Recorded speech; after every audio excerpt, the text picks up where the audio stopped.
Então, por exemplo, se você sai da prova e dependendo de como que está o teu nível emocional, e você entra no YouTube e você vê alguém criticando o Enem, você vai pegar aquele conhecimento e aquelas informações vão entrar na tua mente e vão influenciar nos teus pensamentos. Então você vai sair falando que a prova estava difícil, que a prova não sei o quê, que a prova tem questões com conteúdos que não teve no ensino médio, aquele blá blá blá que todo ano tem. Todo ano, mas não teve no ensino médio só conteúdo. Teve muito. Todo ano tem, né? Todo ano tem.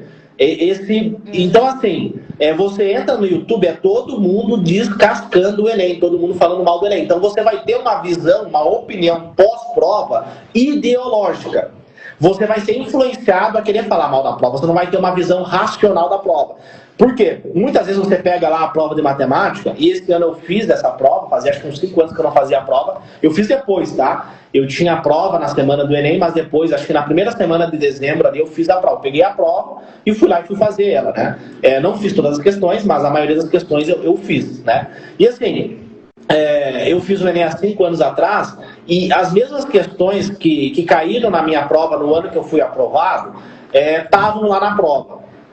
Geometria estava lá, elétrica estava lá, enfim, questões ali de história, estava lá o conteúdo, né? Inclusive eu até fiz uma aula para os meus alunos falando a minha visão, uma visão científica, uma visão racional da prova, tá? Então estava lá os conteúdos, estavam lá, tá? Então assim, é importante você ter esse feedback, essa análise pós-prova. Como é que eu saí da prova?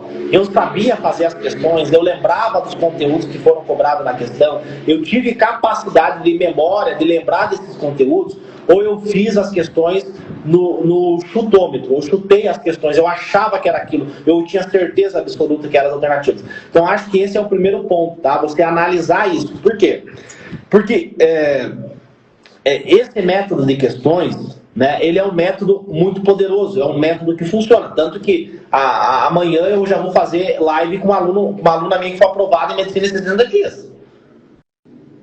60 dias ela foi aprovada em medicina. Então, assim, é um método muito poderoso, é um método que funciona demais. Só que muitas vezes a pessoa imagina que quando eu faço aulas aqui, Tayla, eu falo pontos do método, né? E aí você pegou pedaços do método, você não tinha ele completo, e aí você faltou algumas partes dessa metodologia. Entendeu o que eu quero dizer? Uhum. Sim. Então, assim, eu acredito que esse, na sua visão, você quer que seja o seu último ano de estudo, correto? Sim. Pode ser que agora ali em fevereiro, você mande mensagem para mim, Léo, passei em medicina. Uhum. Ou pode ser que você mande mensagem, pô, Léo, não consegui passar em medicina. Independente do que vai acontecer no dia que sair lá o resultado do SISU, o resultado do ProUni, independente disso. Ou você vai voltar a estudar física, matemática, ou você vai estudar anatomia, fisiologia, bioquímica, histologia dentro da faculdade de medicina. Independente desses dois cenários, você vai precisar de aprendizagem, tá? E você aprende praticando, tá correto, tá? Só que você precisa ter memória, tá? Então, acho que esse é o ponto que faltou ali. Não é só fazer a questão. Além de fazer a questão, você tem que memorizar o conteúdo. Porque imagina comigo que não importa se é uma prova repetida, porque agora eu imagino que você vai repetir a maioria das provas. Sim. Então, assim, não importa se é uma prova repetida. Por quê? Porque você vai fazer a questão vai ter pegadinhas, a questão vai ter tópicos que você pode prever o conteúdo daquela questão. Vou dar um exemplo. Teve uma questão que eu fiz com uma aluna que falava sobre sangue, né? E aí eu falei para ela das células que são que compõem o sangue, né? Os glóbulos brancos, né? Que são os leucócitos, os linfócitos, né? Enfim, que são as células que vão ser estimuladas no nosso organismo quando a gente tiver alguma infecção, tá? São vários tipos de células, mas eu não vou entrar no mérito aqui, tá? São como se fossem os soldados do nosso corpo, tá bom? Faz sentido para ti? Então, veja bem, era uma questão que falava sobre sangue. Mas o sangue tem as células vermelhas, né? Hemoglobina, as hemácias, né? e vai ter os glóbulos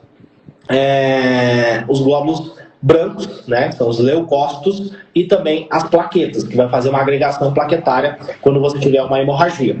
Então, veja bem, era uma questão que falava sobre sangue, inclusive era do Enem 2016, se eu não me engano, tá? Faz anos que eu não faço a prova. Mas é uma questão que, a partir dessa questão, Tayla, eu dando a mentoria ali com a aluna. Então, dessa questão, a gente previu várias questões que poderiam cair. Por exemplo, infecções. Pode ter uma infecção bacteriana, pode ter uma infecção viral, né? A gente pode pensar aí no contexto do Covid. Pode ser uma criança que sofreu um acidente, né? Aí pode ser uma questão de física, pode ser uma questão de matemática, que vai pedir ali a questão da contagem de hemácias, né, a questão do oxigênio, enfim, pode ter um monte de questões que envolvam o sangue e que não necessariamente é só biologia, pode ser física, né, pode ser matemática, pode ser uma questão de biologia que cobre bactérias, que cobre vírus, que está envolvendo a questão do sangue, pode ser uma questão que peça vacina que possa cair esse ano. Então, veja bem, Tayla, o que eu quero mostrar aqui para você é que, independente da prova, independente das questões, você tem sempre pensar nessa questão. Eu estou analisando de forma cirúrgica essa questão, eu estou fazendo brainstorm, eu estou alucinando questões que possam cair em relação àquele tema. Tá bom? Então, esse é o ponto. Essa é a reflexão que você tem que fazer, tá? Estudar por meio de questões é fantástico, mas tem que estudar da forma correta, né? E aí, obviamente, que dentro do método Atleta da Mente eu vou te passar lá todo o passo a passo que você precisa, né? Eu precisaria aqui mais ou menos umas 12 horas para te falar só sobre essa parte aí do método Atleta da Mente, tá bom? Então, eu acho que essa é a reflexão que tu tem que fazer nesse pós-prova, tá?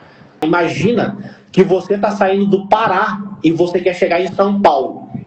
Só que você está indo a pé. Só que você pode ir de avião, você vai chegar muito mais rápido. O que eu quero dizer com ir a pé, do Pará até São Paulo? Você está pegando várias dicas no YouTube, você está pegando vários pedaços de método e você está tentando aplicar isso de forma inconsciente na tua rotina de estudo. Isso pode ser muito perigoso. Pode dar certo? Pode ser que você consiga passar em medicina, mas pode ser que você não consiga.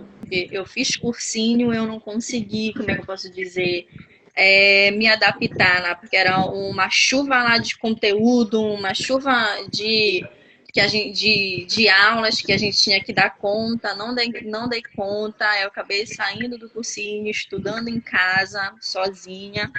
Esse foi o meu primeiro ano estudando em casa sozinho. Então, eu estou tentando me adaptar, né? No início do ano retrasado, né? Tentei estudar pelo método normal, né? Pelo método tradicional. Vi que não dava também. Aí, procurei outros métodos. Procurei saber mais sobre o método de questões. Me adaptei melhor. Achei que eu fui melhor na prova. Achei a prova... Beleza, foi melhor, tá? Ele funciona. Só que no formato que tu comentou comigo, ele tá errado. Tá faltando partes nessa aplicação do método. Então, assim, eu recomendo urgentemente que você escolha um método que você vai seguir, porque é muito perigoso você ficar pipocando de método em método. Uma hora é tradicional, uma hora é questão. Aí faz o questão, mas tá aplicando errado, entendeu? Então, assim, essa é a reflexão que você tem que fazer, tá?